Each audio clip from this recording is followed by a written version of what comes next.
Hello friends, welcome to my channel English Fluency Quest. Today we are going to learn one more daily use advanced structure which will be very useful for your daily situations. So let's begin.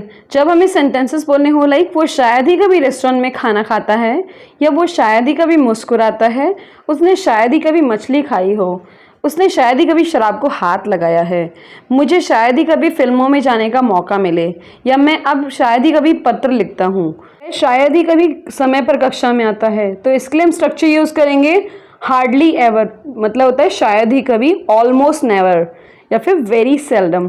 तो इसका structure होगा subject plus helping verb plus hardly ever plus verb plus other words.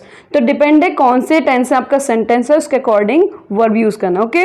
या फिर formal way में हम लिखते हैं इसे hardly ever, does, do, did, has और have plus subject plus verb plus other words. ये वाला फॉर्मल वे है, ओके। एग्जाम्पल, वो शायद ही कभी मुस्कुराता है, he hardly ever smiles, he hardly ever smiles और he scarcely ever smiles। तो hardly ever या फिर scarcely ever यूज़ कर सकते हैं। वो शायद ही कभी रेस्टोरेंट में खाना खाता है, he hardly ever eats food in a restaurant, he hardly ever eats food in a restaurant। या फिर फॉर्मल वे में बोले तो hardly ever does he eat food in a restaurant। उसने शायद ही कभी मछली खाई हो, he hardly ever had or ate fish, he hardly ever had or ate fish। या फॉर्मल वे में बोले तो hardly ever did he eat fish, hardly ever did he eat fish। मैं अब शायद ही कभी पत्र लिखता हूँ, I hardly ever write letters anymore, I hardly ever write letters anymore। इसमें थोड़ा एम्फेसिस कम होता है और फॉर्मल वे में लिखते हैं तो मोर एम्फेसिस होता है, okay. hardly ever do I write letters anymore। मुझे शायद ही कभी फिल्में देखने जाने का मौका मिलता है। I hardly ever get a chance to go to the movies, I hardly ever get a chance to go to the movies। या फिर hardly ever do I get a chance to go to the movies।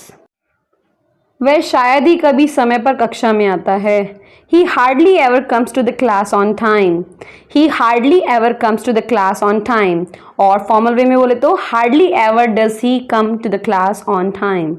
उसने शायद ही कभी शराब को हाथ लगाया है, he has hardly ever touched alcohol, he has hardly ever touched alcohol। Formal way में बोले तो hardly ever has he touched alcohol। Next sentence आप लोगों के लिए है, उनके बच्चे शायद ही कभी उनसे मिलने आते हैं। इसका आंसर आप मुझे कमेंट से बताइए। आई होप वीडियो आपको अच्छा लगा तो लाइक और शेयर जरूर कीजिए ज़्यादा से ज़्यादा लोगों के साथ। जितना हो सके इन स्ट्रक्चर्स को अपने डेली लाइफ सिचुएशंस में यूज़ कीजिए ताकि आपकी प्रैक्टिस हो और फ्लुएंसी बढ़े। Thanks a lot for watching, have a splendid day.